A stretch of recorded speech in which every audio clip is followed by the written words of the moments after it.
Well, love is always complicated, and one of the big dangers is to think that love is simple or comes naturally. It's amazing that we train in so many areas of life: how to fly a plane, how to run a business, how to make a surgical intervention. We train in everything. But when it comes to love, we just let people imagine that they already know how to do it. It's crazy. If I said I was going to fly an Airbus A380 to New York but had never trained, you would say this man is mad. But however, we let people, every generation, fall in love, start relationships, get into marriages without the slightest technical idea of what they're doing. Love is not an emotion. It is actually a skill.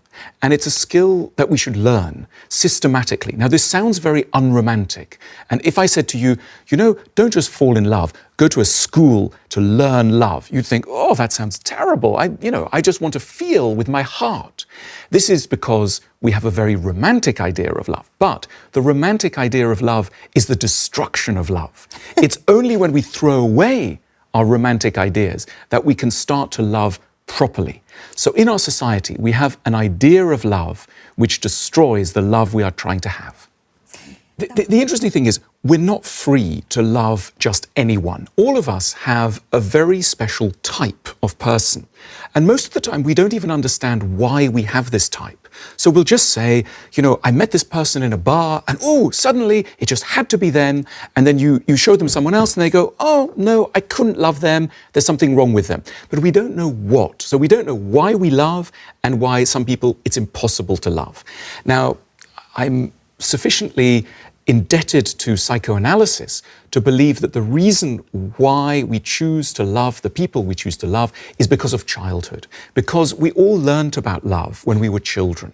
And when we become adults, we remember the feelings of love in childhood. And the people that we end up falling in love with are people that remind us in many ways of the people we first loved when we were children. It's no surprise that many lovers call each other baby. It sounds strange, but it's like this. And of course, this explains why we often make very bad choices. Because sometimes in childhood, the relationships we had with those we loved, the adults we loved, were not perfect. Maybe, mummy was a bit depressed, or daddy was always away, or had a terrible temper. And then we become adults, and we start falling in love with people who are always away, or have very bad tempers, or are a bit depressed. And all our friends tell us, why are you with these people? Why aren't you with someone perfect? And we go, well, they don't seem so right. But of course, what we're doing is we're using the map of love that we started with in childhood. And we are not free to love everyone. Aber das ist ja auch nicht besonders schmeichelhaft, wenn man sich dann überlegt, dass man selber gewählt wurde, weil man sehr ähnlich ist wie die eigene Schwiegermutter oder wie der eigene Schwiegervater. Sure. Das ist vielleicht unter Umständen eine schwierige Vorstellung. Yes, look, love has many indignities, if you like. We shouldn't get offended. But look, definitely, we know that sometimes people will say, I love the way you are. You're a bit like my mother, so competent. Or you're a bit like my father, so reliable. So we know there are very good reasons why we fall in love with people who remind us of the good sides of our parents and people we knew as children. But the reason it becomes difficult is when you see people who can only love people who will cause them suffering. And for many people, love is not just about finding pleasure. It's also about finding a suffering that feels familiar. And this explains how we see people who have types, and they break up 7 relationships, and they always go back to someone who is basically the same type of person. And everyone scratches their head and goes, why are they always with people who have no money, or who bully them, or who are unreliable, whatever it is? And we can't understand it. So one of the first things we have to do when we become lovers is to understand what is on our love map. Why do we love the people we love? Where are ideas formed from? Listen, all of us are a bit crazy when it comes to love. The idea that we are all perfect, beautiful angels meeting over dinner with a candle and everything's perfect is wrong. All of us have a lot of which we call emotional baggage from the past. Das heißt, wir arbeiten eigentlich in der Beziehung unsere eigene Biografie ab? Yes, when two people meet for dinner, they are not just two people. They are two people and all of their past. They're coming for dinner with their families, with their childhood, everything is there. And the greatest present you can give a lover is to understand yourself enough that you can tell them who you are. Not just whether you play tennis or you like skiing or what kind of jam you like, but really who you are emotionally. Because all of us are a bit difficult, and the more we understand about ourselves, the more we can prepare the people we love for what it's going to be like to be with us. And, it would be great on a first date if you could say to your lover, look, I'm a bit crazy like this. I have 5 things I'm a bit crazy about. How are you crazy? And they would say, yeah, I'm a little bit crazy too. Here are my 5 things. And there could be an honest, intelligent, generous revelation of who each of us is. Because otherwise, everyone goes, I'm perfect. Oh yeah, you're perfect too. And everything begins with great hopes. And then, of course, you crash into reality. So we don't need our lovers to be perfect. What we need is our lovers to warn us about the areas in which they are imperfect in good time, calmly, before they've done us too much damage. And that's one of the great skills of love. Aber zum sich verlieben gehört es doch auch, ein Ideal zu haben und von etwas zu träumen und nicht bereit, sich damit zu befassen, welche Macken das Gegenüber haben könnte.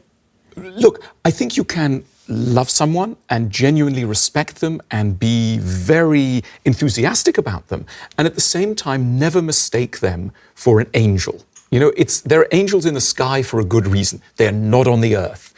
We are not, If I meet a friend who says, I'm just falling in love, she's perfect, he's perfect, immediately a warning light goes off. No, you haven't begun to know them. The only people we can ever think of as perfect are people we don't know. When you see someone in the queue at the supermarket or at the airport, you think, oh, they look so nice, they'd be perfect. You don't know them. Everyone, once you get to know them, is difficult. Maybe difficult in this way, maybe difficult in that way, but everybody is a bit of a nightmare when you know them very close up. They're also very sweet and very lovely. But, we need generosity towards our lovers, and the best kind of generosity comes from a sense that, of course, they're not perfect. We are all human. And that is really... Look, it's like with children, right? Imagine somebody who said, I'm going to have a child, and my child will be perfect, perfectly well-mannered, always good, always polite. You think, ooh, what's going to happen the day they're not? But a good parent goes, yeah, my child will sometimes be tired, sometimes be naughty, sometimes be angry. It's okay. I love the child because they're, my child. And that's what I think real love is. If we're thinking, what is love? Love is not an admiration for the perfect. Love is a sympathy for many things which are less than perfect. So when you say you love someone, you love something that is a bit broken. That's real love. One of the greatest problems in love is the feeling that our lover doesn't really love us. Imagine somebody who's very beautiful and everyone falls in love with them. At some point, this person will go with their lover, do you really love me or do you just love my looks? Imagine a very famous tennis player and who might wonder, do you love me or just my ability to hit the ball? Or a very rich person who goes, do you love me or just my ability to make money? And ultimately, we don't want to be loved for the external bits of us. We don't want to, it's paradoxical. We want to try and encourage people to love us, but then if they only love us for the things that we use to encourage them, we don't like it. And the reason for this is childhood. When we first tasted love, we were about this size, we were screaming, we looked horrible, and we had no money, we had no good looks, we had nothing interesting to say, but still someone loved us.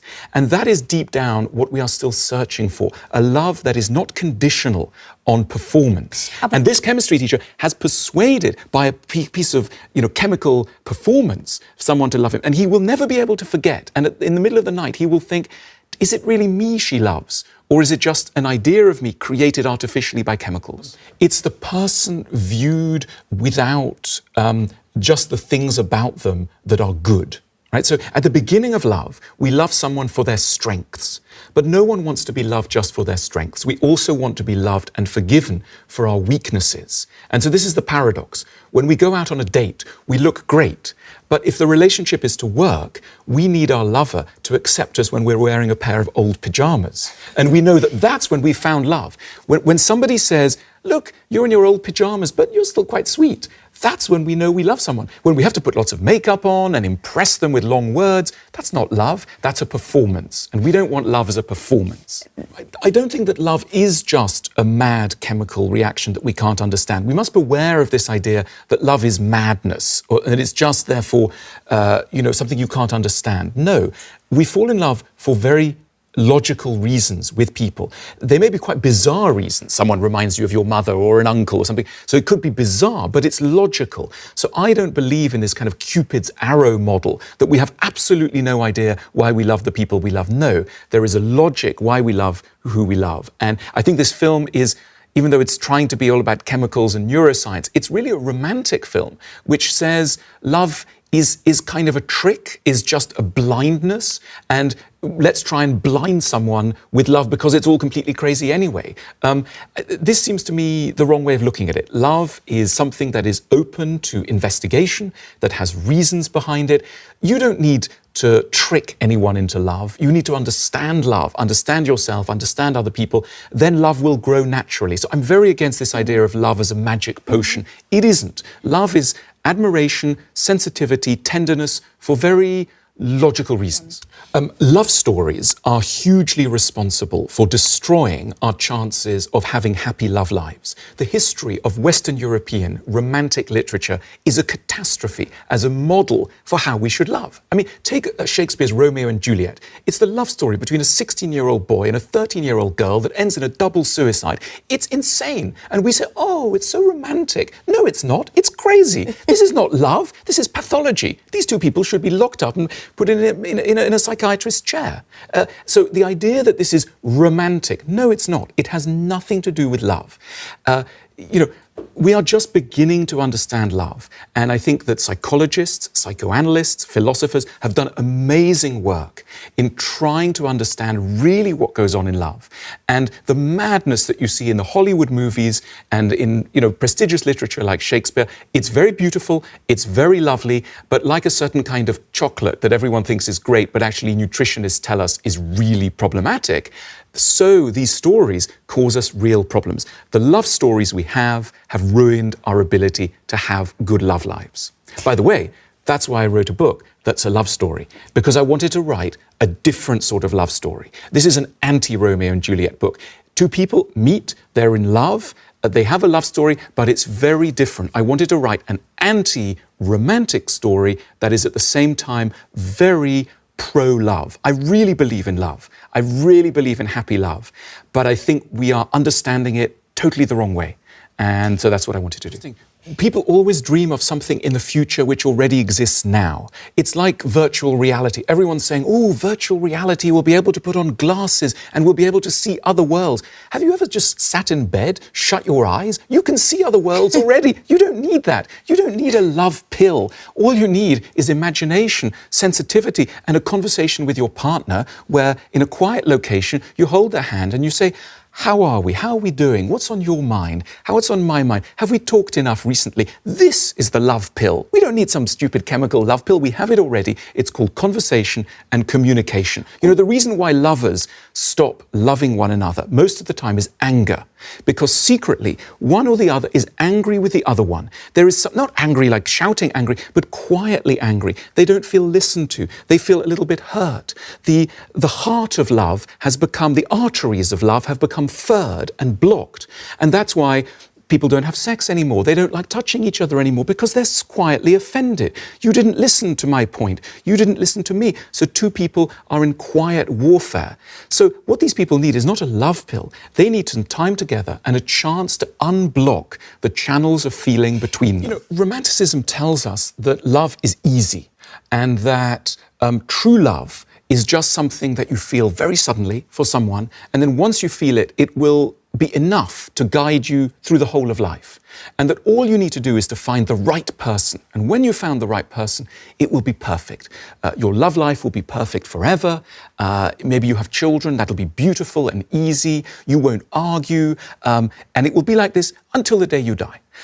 Now, most people watching will go, no, it's not really like this, right? And so people feel very guilty and sad and alone. For most of us, we want a long-term relationship, but the story of love that our society gives us is all about the first 2 months. All the pop songs are about the first 2 months. All the movies, it's the early days. I wanted to write a book that would look at love over the long term and that would try and show how you need to learn certain skills in order to try and understand your partner and they can understand you. So this is a book about two people who love each other, but they don't know how to love. And they have a terrible time. Not terrible, but a scratchy time for a long time. Relativ normal, kann man auch sagen. A relative, I should warn your viewers, this is a very boring book. Like, it's really not for everybody. If you like a book where there are explosions and gun chases and dramatic things, don't go near this book. Ach, es gibt schon die eine oder andere Szene. Nothing happens. Nothing happens in this book. It's a totally boring book. But this is a book if you love to analyze psychology. There are some people who love to just micro-analyze love, and which is what I love to do. When I'm talking to my friends, I just always want to understand relationships. Das ist das, was der Philosoph auch tut. Exactly. And so this is a micro-analysis of lots of moments in love. Let me give you one example. Okay. So early on in the relationship, the man discovers that he's quite into sulking. There's a lot of sulking. So sulking really interests me. Like, what is going on in sulking? Sulking is fascinating because we don't sulk with everybody. We only sulk with people that we really trust and believe should understand us, but for some reason don't.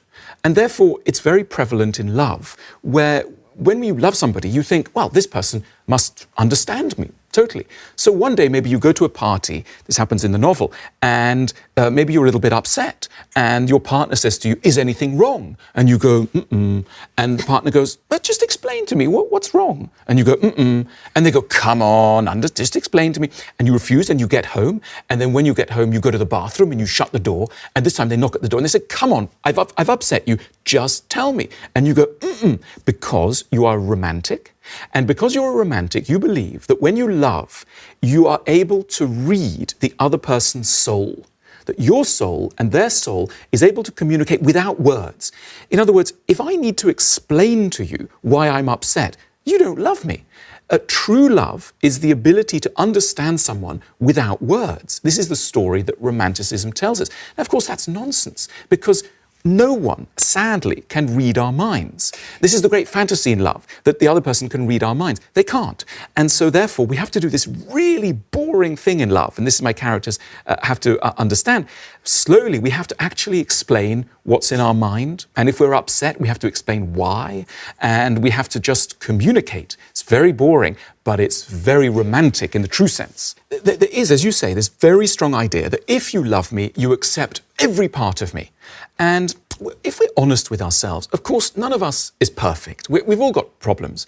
And in a way, love shouldn't just be accepting everything about somebody. It should be an environment in which we're able to try and educate the other person to become the best version of themselves. And they should do this the same to us. They should teach us things. They should say, you speak a bit loudly, or your stories are a bit boring. And the other person should go, yeah, you eat in this funny way. And gently, two people should teach each other. Now, this sounds very odd. And mostly, if you look at most arguments between couples, they are really moments where one or the other person has tried to teach something to their partner. Ich wollte gerade sagen, wenn einem der Partner sagt, du isst irgendwie auf unanständige Weise oder so, dann ist das nicht besonders schmeichelhaft. But the problem is that we do it so badly. We are such bad teachers, and we are also such bad students in love. And part of the reason is we've got this romantic idea that love is not a classroom. And so we believe the other person should accept us. Now, we're bad teachers partly also because we are so stressed and panicked. Good teachers are calm. They take it slowly. They don't rush. They're calm, and partly they're calm because they don't care so much. But in love, we care so much. And that's why we get so angry and agitated and hysterical. And we say things like, if you drop that towel again on the floor, I'm going to go mad, because we're thinking, you've ruined my life. I'm with an idiot. I've married an idiot. And so we become hysterical. And then the other person, as soon as you humiliate somebody, well, they're not going to learn anything. If you make anyone feel bad about themselves, they will never listen to you.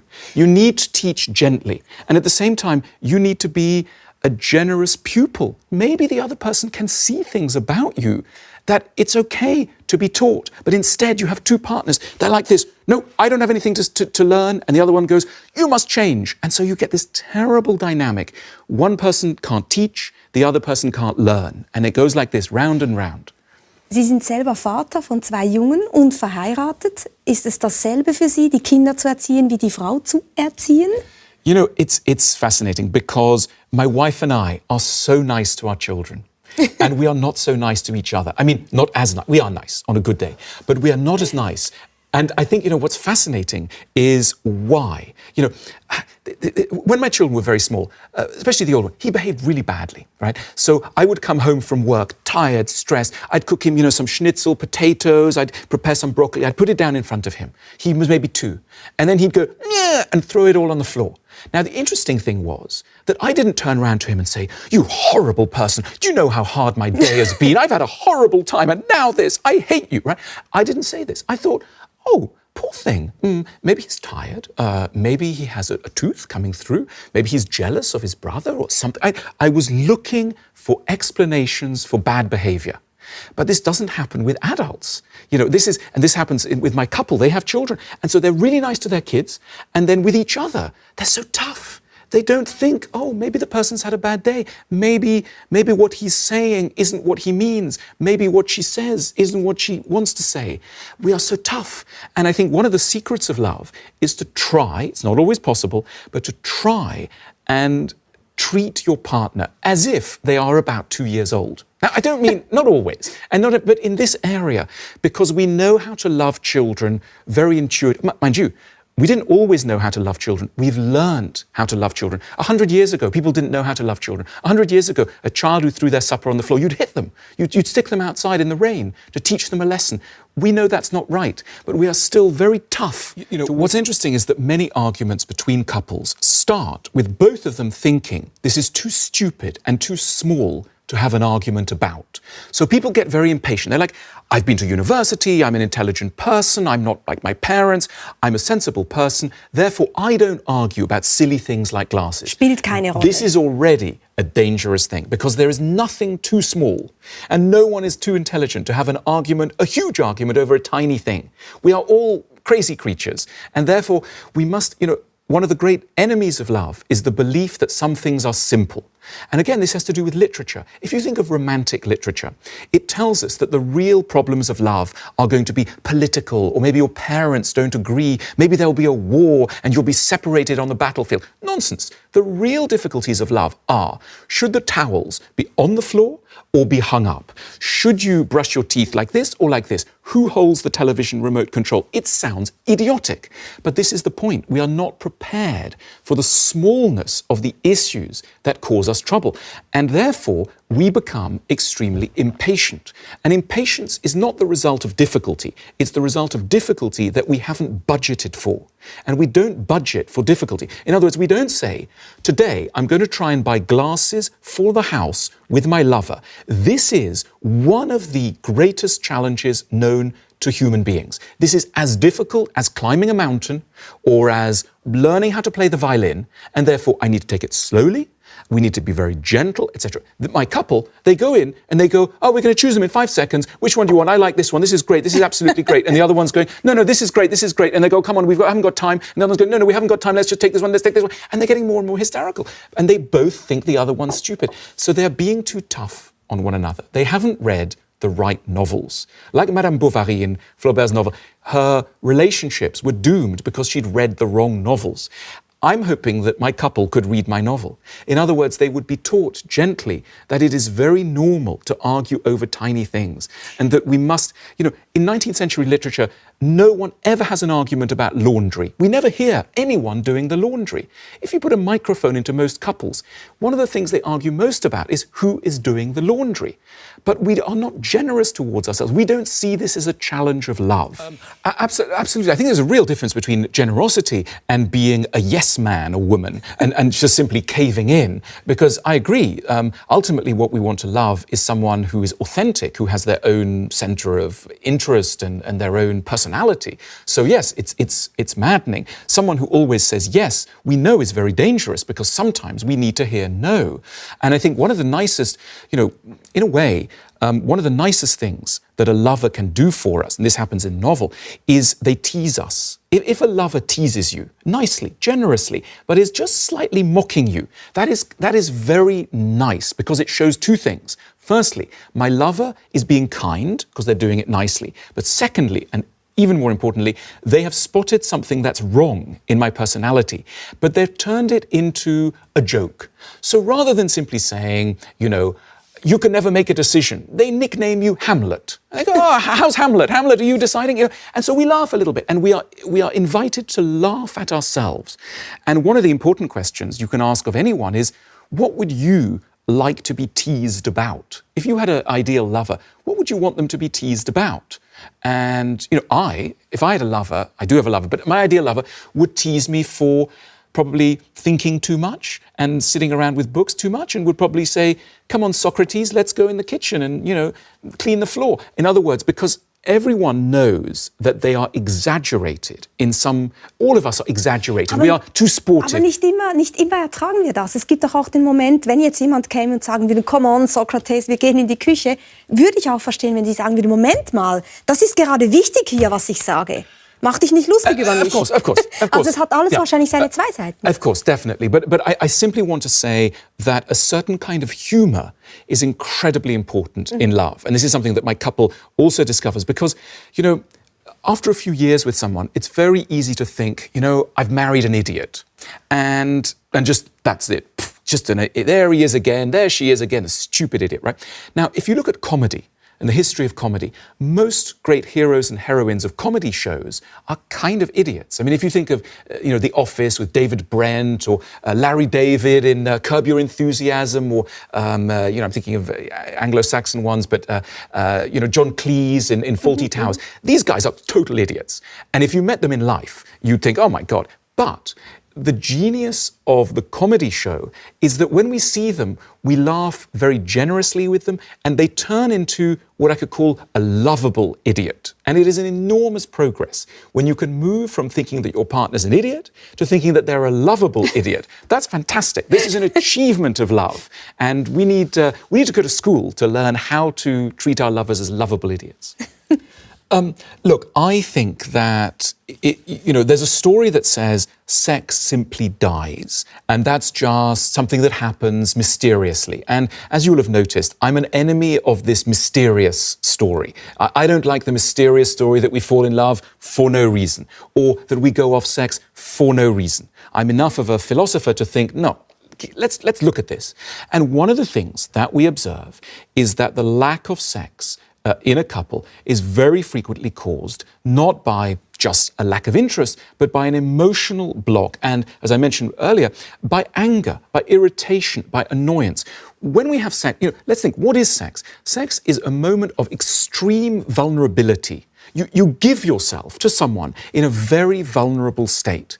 Now, if you feel that the other person is hurting you, maybe in a totally different area, maybe they are insisting on a sofa you didn't like, maybe they're insisting that you go and see their parents when you don't want to, maybe they, don't put away the kitchen in the right way, right? You don't want to be vulnerable in front of someone who's hurting you. The terrible problem is that very often we're not able to say. So we just think, I don't feel like having sex. We don't think I'm angry because our brains don't work like this. So what we should be saying is, at 9 o'clock yesterday morning, you said something to me which so upset me, but I can't even remember what it is, but actually it's to do with who should put the bread away. And that's the reason why now, if you touch me, I'm just going to go, no, I want to watch TV. I don't really want to watch TV.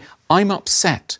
And so much of love, and it sounds strange, so much of love is ruined by being quietly upset by our partners. All of us are children in love. We are as vulnerable as children, and children get very upset by tiny things you say to them.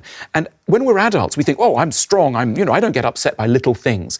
But we're not those big adults in relationships. In relationships, we are without a skin. Anything can hurt us. If somebody, if you say to your lover, do you want to have dinner tonight? And they go, no. That can hurt, really hurt. But we don't know how to say that it hurt because it would make us sound ridiculous. If you had to go, I'm a bit upset because I told you that I hurt my little finger and you seemed a bit bored, right? That makes us sound like an idiot. But so we don't say, but then inside we go cold. And this is the great danger. So we need to be honest that we are hurt by tiny things, and we need to create a safe space in which we can admit that hurt. There is a particular challenge, which particularly arises once you've been with someone for a long while. We learn about love as children, but when we are children, the one thing that love cannot be associated with is sexuality. So there cannot be among children and parents any kind of sexual feeling.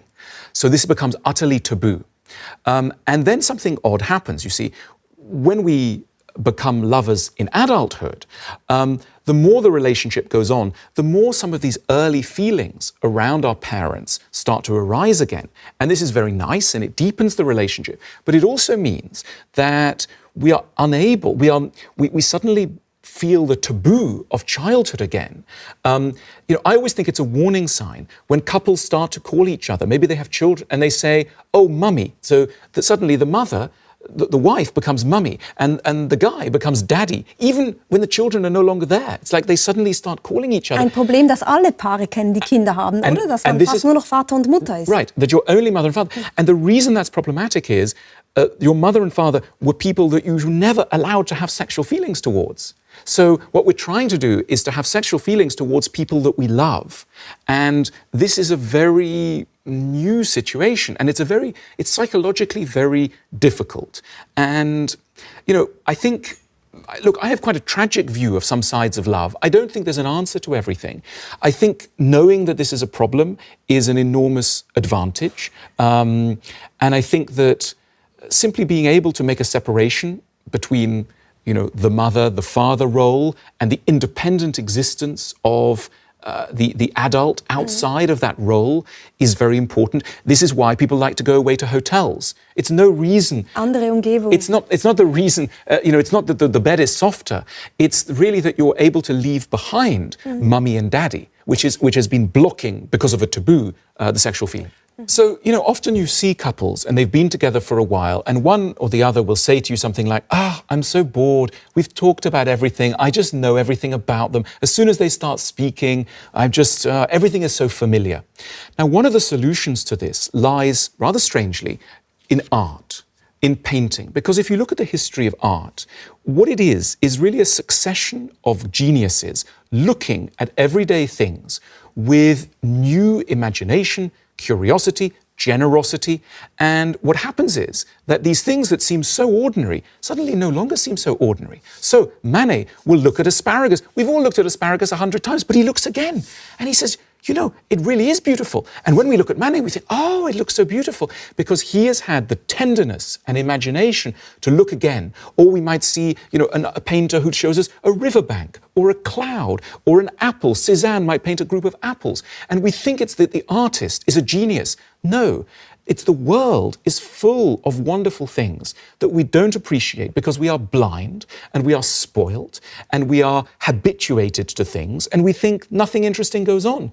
And the thing that we get most spoilt about is our lover. And, our lover is amazing. What you felt for them the first time you met them is still what you could feel towards them. But the problem is you think you know them. You don't know them. You don't even begin to know them. You don't even begin to know yourself. And if you learn to appreciate them with the same imagination as a great painter, there would be lots to talk about and lots to think about. Very often what attracts us in love is things that we're missing in ourselves. So let's say we don't feel creative enough, and then we find someone who's very creative, and that seems very exciting. And maybe they fall in love with the fact that we're very ordered and sensible and rational. But on both sides, what can then happen is that the other one's positive trait becomes irritating.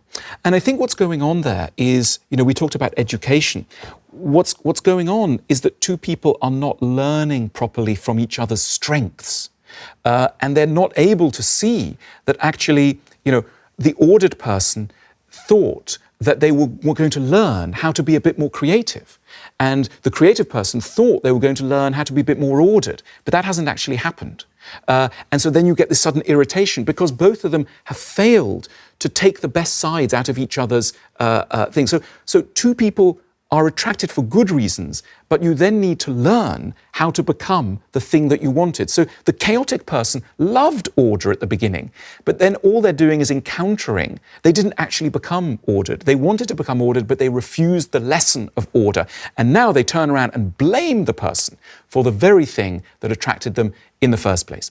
There's something else that my couple learns, and it's a theory that I call the weakness of strength. And one thing that it's important to bear in mind is that everybody has strengths in a couple. Everybody has things they're very good at. And if you look at the strengths, they're almost all connected to weaknesses. So somebody who's very ordered is probably also going to be too punctual. And somebody who's, very imaginative might also be very bad at cleaning the kitchen, etc. Now, what happens Entschuldigung. What happens, it's not me, what happens in couples is that after a while, you can focus just on the weaknesses. So you just say, oh yeah, the strengths, yeah, I know all about them, but here's my list of 10 weaknesses. It's very important to see that almost every weakness in a person is connected up to a strength. That strength is still there, but you're not looking at it. So it's good to go in the other direction, back towards the strength, so as to be able to see the weakness of a strength. I think look, affairs sound like wonderful ideas because it suggests that you can have everything in one life. You can have the stability of love, the excitement of the affair, and no problem at all. So this sounds like a great idea. Unfortunately, the reality is that we are madly jealous people, and all of us cannot accept the idea that somebody that we love is going off to hold the hand of somebody else. It's incredibly painful. It destroys us. And I think we just need to be honest about this in ourselves and ultimately realize a tragedy, a tragic part of existence, which is we can't have sex, love, stability, excitement, novelty, continuity, all in one situation. And I think you really need to ask yourself, look, every situation has suffering. Sometimes people say to me things like, well, it's disgusting. People think it's okay to have affairs. They should just be happy in their relationships. To which I go, well, you sound quite moralistic. But then I meet other people and they say to me things like, oh, it's really easy. We should have lots of affairs. Let's become polyamorous. Jealousy is just an invention by capitalism. We don't need this, etc. So both sides think that there is an easy answer. There is no easy answer. All of us have to, in a way, make a terrible sacrifice. And you almost need to ask yourself, how would you like to suffer? Would you like to be with one person and you'll have lots of good sides of stability, but you will be bored sexually? There won't be that much excitement, but you have good sides, but that kind of suffering. Or do you want lots of excitement, but then a terrible suffering of chaos, discontinuity, upsetting the children? So you always need to ask yourself, there isn't a problem-free solution. There is only a better or a worse way to suffer for you. So it's only suffering in both areas. One of the most painful things in us is that we think we're very abnormal, right? We all go around thinking, I'm very strange. And the reason is that we only know ourselves from the inside, but other people we only know from what they choose to tell us. And of course, they don't tell us very much because they want to seem this and that. So we have the wrong idea of what love is like for other people. And so we think, oh, what's wrong with my life? What's gone wrong with my life? They seem so happy and they seem so happy. And especially on Valentine's Day, it's torture. Everyone seems to be having such a great time. What's wrong with me? Now, the good news is everybody suffers. Everybody's full of suffering. It's just we're not honest enough about ourselves. And I see the role of literature. The reason I write books about love is I see the role of literature as showing us honestly what goes on in people's bedrooms. Because even though we think we're liberated and are very honest, we're not. And I think some things we're always going to suffer with, but we suffer doubly if we think we're alone with the suffering or if we're confused with the suffering. So for me, the role of literature is to tell us we're not alone and to help us to understand the sorrows that we maybe cannot solve. I think that philosophy is an attempt to understand what it means to be alive. And that is everything that happens in a human life, from childhood through to death. Most of the time our minds, we don't really like to think too much. If you say to somebody, I'd like you to go in a dark room all alone and think for an hour, most people are like, oh, can I take my phone? No, just you and your mind. We're like, oh, no, I don't like that. So we hate thinking. We don't like going inside because it's scary. It's full of anxiety. It's full of potentially regret, melancholy, doubts, all sorts of things. But it's so important. This is why Socrates, the earliest, most famous philosopher, famously said, the unexamined life is not worth living. And what he meant by that is, when you don't examine your life, you make the wrong choices, you suffer more than you need to, you don't understand your own heart and mind. And so, I wanted to write books about love, for example, because love gives us so many problems. I've suffered so much in love. Everyone around me suffers so much in love. And we can't remove all these problems, but we can remove that secondary layer of suffering that comes from confusion, feelings of persecution, or just ignorance of what we're suffering from. I think our brains are such complicated and weird things, we can't escape them. Maybe for a few years we can go jogging, we can throw ourselves in our work, we can drink a lot to escape the fact we have a mind. But at some point or another, if we don't wrestle with our mind, we won't be able to sleep. Insomnia is the revenge of all those thoughts you didn't want to have in the day that are suddenly pushing themselves forward at 3 a.m. So our mind wants to be heard, and the best that we can do is to try and hear it. And for me, what we call art and literature is an arena in which we can try and understand who we are. We will always have to suffer, but we can maybe suffer a little bit less with the help of, with the right books.